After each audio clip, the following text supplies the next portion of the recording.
Alright, Hawks, welcome to our next video in our accessibility series. In this video, the theme is going to be captions and transcripts for all of our media type content that we might place into Canvas. So what do we mean when we talk about captions and transcripts? Basically, any audio or video content that we put out needs to include captions, which captions are referring to the synchronized text that's on the screen, what you're used to seeing if you have your captions on at home on your TV, or a transcript, which is a full written version of the content, basically just all the words said in a page. So we want to make sure that we always have those two items available for any sort of audio or video content that we create. Why is it important to include captions? Obviously, the big one, pretty obvious. If you have students that may be deaf or hard of hearing, they're going to rely on those to be able to understand the content. A couple reasons that we might not think of as commonly, but if I'm English as a second language, then captions can be super helpful because if I can see the word and hear the word, that could be useful. Or if I'm in a noisy environment where I can't necessarily hear everything, or maybe I'm in an environment where I can't have my sound on or I can't have my sound on very loud, the captions can be very useful. And then another reason too, cognitive processing. Just listening to it doesn't always work for them, or maybe just reading it doesn't work for them. So a video with good captions or a good transcript could be super helpful. How do we provide these captions and transcripts in Canvas? The best, most effective way to do it is to use Kaltura. In the past, we've done some training on Kaltura and the caption videos. I will go into that here in just a minute and show you how to kind of work through that. But that would obviously be our best place to start. If you put stuff on YouTube, there are automatic caption generators there. Kaltura tends to be more accurate right out of the box without having to do a lot of extra work, but other services do work as well. Kaltura is also going to automatically include the transcript that we can put side by side with the video if we want, or we could download if we needed to. You could likewise put that into a Word or PDF if you just wanted to make the transcript available without accessing the video. If you wanted to download the transcript and then link it within the page or the module, however you have that set up, that's an option as well. Another thing, just make sure we want to make sure our media player has accessible controls, the play, pause, mute, things like that. Kaltura also meets all the accessibility standards and takes care of a lot of those WCAG standards we talked about on the back end so that we don't have to worry about it. I would say that most media players are going to have those things because, as we've mentioned before, everyone is being held accountable for these accessibility standards. So if I'm Kaltura, let's say, I have to make sure that I'm meeting the standards as well. There's more back-end things, making sure that all the buttons are accessible, that the videos don't autoplay. But good to be mindful to make sure that if you are off on some random website, that you're thinking about that for your students. So switching over to Canvas and eventually Kaltura, if I want to make sure that I get my captions as accurate as possible right from the jump, and I make it so that they're easily embedded within Canvas, I'm going to come over to my course and I'm going to find my media. If my media is not there, you may need to go down into settings and then go to navigation, and then you would find my media from below and then drag it up here into the top. Mine's already there, so we are where we need to be. So I'm going to go ahead and click on my media. And if you are a heavy user of Kaltura, you'll see that and know that you have a lot of videos here already in your My Media. You might not have anything there yet. So without getting too much into Kaltura, we can go up here to add new, and then we can choose to use the capture, which will record it and put it right into your My Media. If you have a video from elsewhere, a video that is yours that's currently on YouTube and you want to bring it to Kaltura, you could pull that video off of YouTube and bring it in. Or if you just want to use another program. So like when I make videos, I use a program that's got some more editing features. So I record there, but I always then download it and bring it over to Kaltura to have my captions and be able to put it into Canvas easily. So you just follow the on-screen directions and then you would get your video. Once your video is uploaded, and you have to maybe give it a couple minutes, if I come into any video I want and click on the pencil icon, it will bring up my video, and I'll see down here I have some options for things that I can do. So I want to find captions.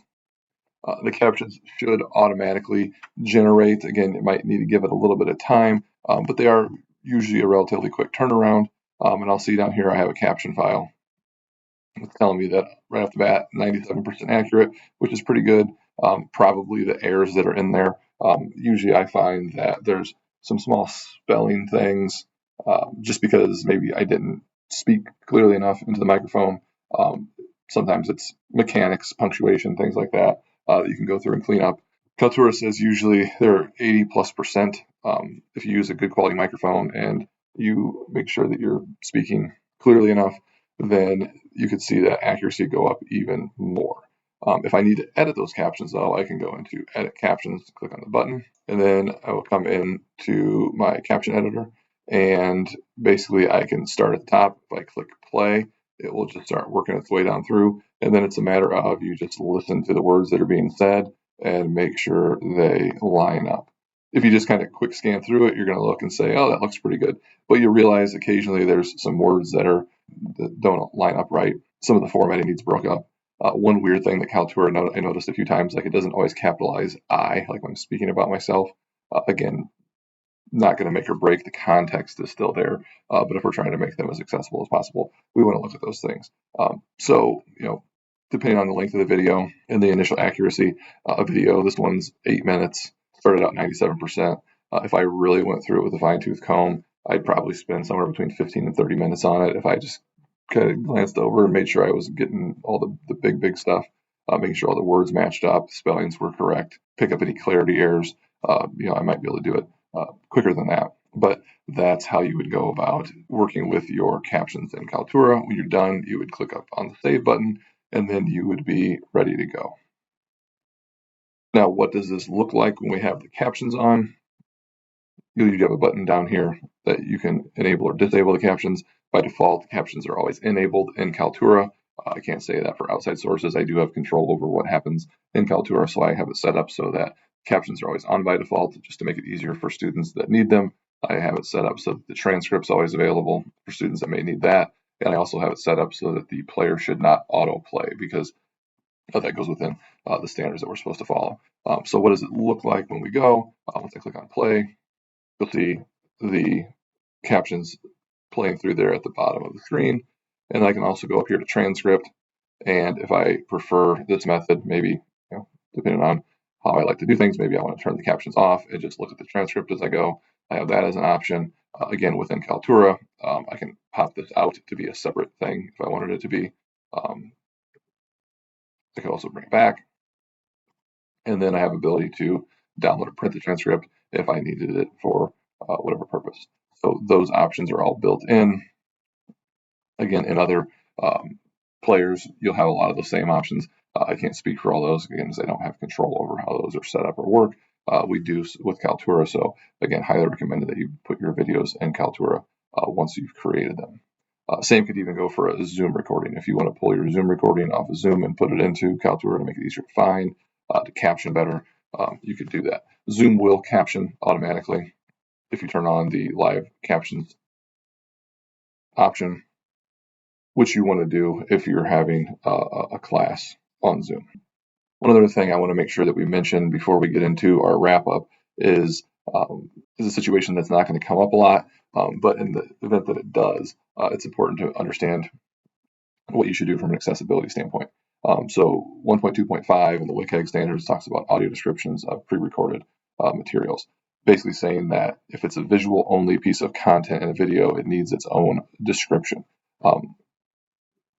So we have a video and we're talking, let's say, about a piece of art or maybe a map or something like that. Again, if I'm relying on closed captions or I'm relying on screen readers or have some sort of visual impairment, if I can't see what's in the video, kind of like alt text in this situation, we need to make sure that we have a way to describe that visual only content to somebody who has a visual impairment. So we can go a couple different routes. We can create a separate track that we could speak over and describe what's going on there. We could just make sure we take a few minutes in the video to describe the piece that we're looking at. So before we get into the discussion about what we're looking at, stop and explain. Then that explanation is right there in the video. If you don't have that, then you could create a separate audio track. You could even just type it up as a script, save it as a PDF, and then link that in the module. So that way, if I got to the video, I'm like, I don't know what they're looking at because I can't see it, I could go through and get that script, have the screen reader read it to me, and then have an idea of what was going on. So again, not a situation that's going to present itself frequently, but one that if it does come up, in order to have content that is as accessible as possible, to be aware of and know what you should do in those scenarios. If you have something like that that comes up and you're not sure the best way to approach it, by all means, reach out to me and we can look at the scenario and figure out what would be the most effective way, not only for you to create it, but for your students to use it so everything is as accessible as possible. So to review, going back to our do's and don'ts, we do want to make sure that we always provide captions for all instructional videos. We want to make sure they're as accurate as possible, especially checking for names, terminology, and acronyms. Include transcripts and podcasts for audio only. And one other thing that some people don't always think about, if the video does go back and forth between speakers, whether it's a conversation or an interview, it's always good to identify at the beginning, usually like in brackets, who's speaking in the video. Because again, if the camera doesn't always jump back and forth and focus on the person speaking, it can make it difficult to know like what's going on or who's talking. Things we don't want to do. We don't want to rely on auto captions solely, especially YouTube auto captions. YouTube doesn't have a great auto caption generator. They will generate, but there's usually going to be a lot of pretty big mistakes. And Kaltura will make some mistakes as well. It's pretty true of any auto caption without paying for a professional service where they actually have somebody go through and watch, which are very, very expensive. You're not going to get perfect results with any sort of auto caption. But using them as a starting point, way better than starting from scratch and having to type out the entire thing yourself. And one other thing, without getting too deep into it, we don't want to add open captions without offering a transcript. Open captions just are sometimes referred to as burned-in captions, and that's where maybe we have all the words on the screen, like on a slide, similar to maybe even this screen. I could say, well, I kind of read through all these things. I don't need captions. Well, one, I added more context, so I need captions. Two, the captions work separate if I want to have them on or off, or if I want the transcript. A lot of times transcripts and captions can be translated to different languages, where if the words are burned into the screen, open captions, that can't be done. So we want to make sure that we always include those closed captions with that transcript, so that way students have options. If we do have it set up where there's burned-in captions, then obviously adding the transcript would be an option, but it's best to make sure that even if the captions are considered burned in, we still have closed captions and a transcript available for students as they want to use them. Hopefully this helps you kind of understand the process for closed captioning, not only why is it important, but also how to go about getting them set up. They're not terribly difficult. It does add a step and it can be a little bit tedious, but this is probably, especially with courses becoming media heavy with hybrid type courses and online courses, this is the thing that we really do need to focus on because this is one of the more common complaints that we hear from students, that videos don't have good captions. So it's worth it to take the time when you're creating your content, or even to start working back through your old content